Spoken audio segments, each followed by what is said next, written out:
No. Chanel, tell me about your favorite movies as a kid. What did you like watching? Shrek.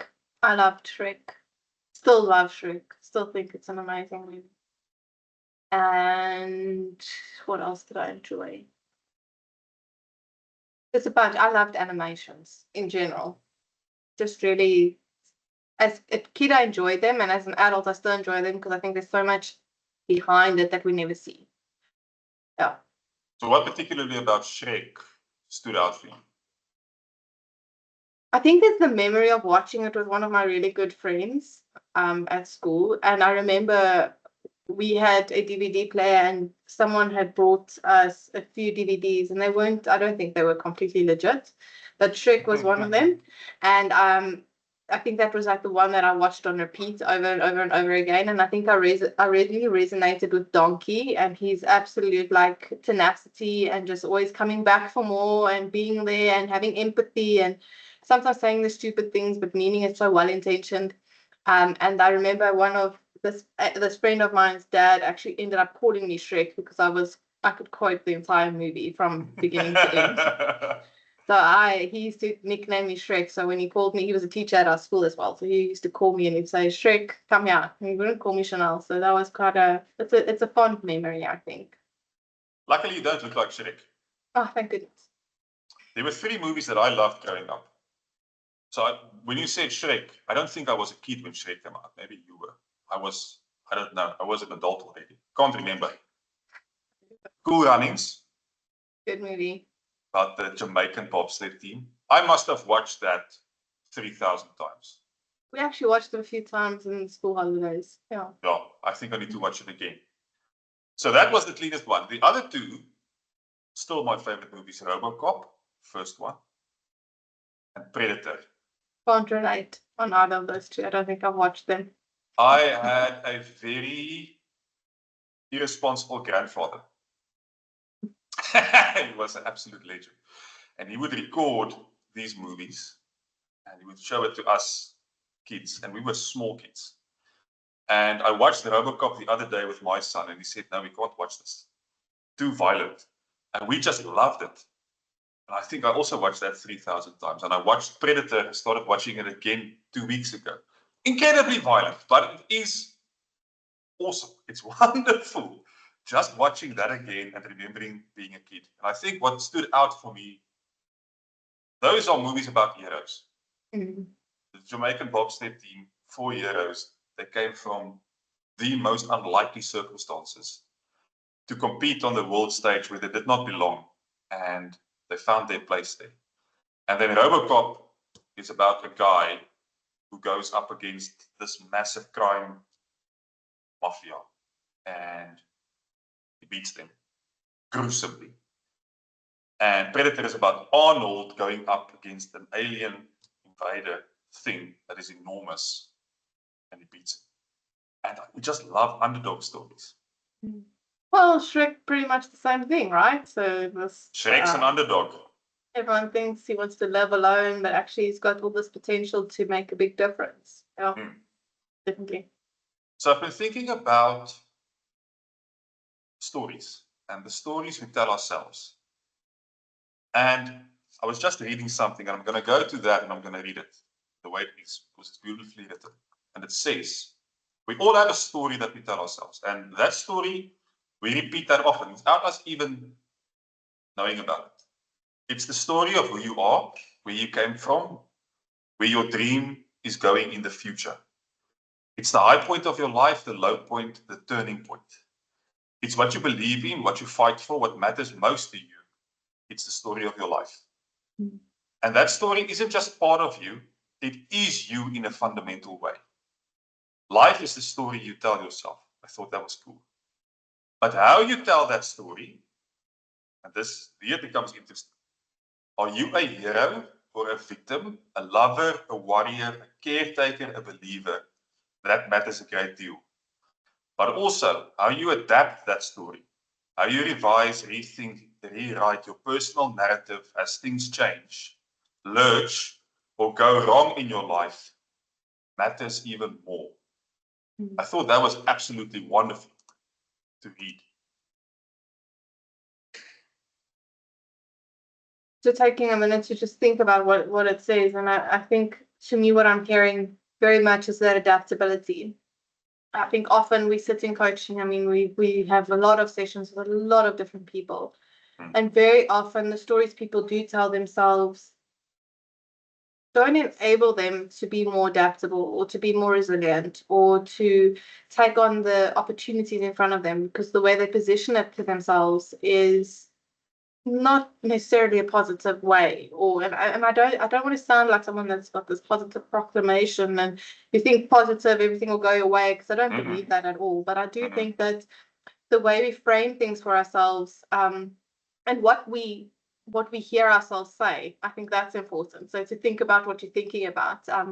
Just this morning I was listening to a podcast where they were speaking about athletes specifically and what mentally tough athletes really look like. And they were making a distinction between someone who goes out and runs many 400s at a very intense pace, and then gets a break, and then runs another 400 and gets a break. And you really run every 400 like Flat you out. can throw up, basically, versus running an ultra marathon where you are very aware of what your body is going through, but you are building the resilience, the adaptability, the grit to listen to what your body is telling you. And while you hear that voice go, oh, this is uncomfortable, what are you doing to counter that? How are you positioning that for yourself to say, yes, but this is what we signed up for. This is what we wanted to learn. This is where we're going. This is the goal. I think there's a lot more space in an ultra marathon to have that conversation with yourself, if you want to call it that. And I think that's often where that story goes skew is, this is uncomfortable, let me get out the boat. And the story you can tell yourself is, when things get tough, I get out. Or yeah, I'm here for the long run, even though it's uncomfortable and might sound, I want to say, out of the ordinary or unique, if you want to call it that, because it's different to what the norm is. So I think how we position that story and how we think about what we think about is definitely part of this conversation. Running an ultra, you are going to go through ups and downs, because it is not something you just rock up for and do at the same pace. And I was reminded recently of somebody who wrote that in your adult life, you are going to go through 36 life altering transitions. So if you average that out over the duration of how old we typically get, let's say we live to 70, something big is going to happen every 18 months. That is going to change your life in a certain way. And what research finds also is that most of these things, they are slight alterations. They don't change your life dramatically. But 4 or 5 periods in life, they seem to clump together. And they refer to them as life quakes, where a bunch of things happen at once. And it takes us a while, on average 5 years, to recover from that. Which means that half of our adult life, we are in recovery mode. And if you're not doing that properly, a lot of your life is going past that you're not, I don't know, taking anything from. And I think we have this idea, and I catch myself doing that, where we think that life is going to be linear, in the sense it's always going to be going upwards and we're going to peak at some stage, and that's the end of life. 400. 400, predictable. Whereas life actually does this. It oscillates. Sometimes you're up, sometimes you're down. It doesn't go according to plan. Nobody's life goes according to plan. And I think, given the nature of the conversations we get to have with very many different people, we know that everybody goes through difficulty. Nobody gets a free ride. And what we do with those things is, to a very large extent, going to color the story of our life. And I was reminded again, these questions that you shared with me a while ago, really cool questions. So this is, if you're watching this, these are questions you can ask yourself, because that is going to give you an idea of how you see your position in your life story and whether it is actually beneficial, or maybe you should change some of that perspective. The first question is, so you fill in the dots. Very simple. I am, fill in the dot. People are, fill in the dot. And the world is. complete the sentence. And you've used this often in your coaching. Very telling.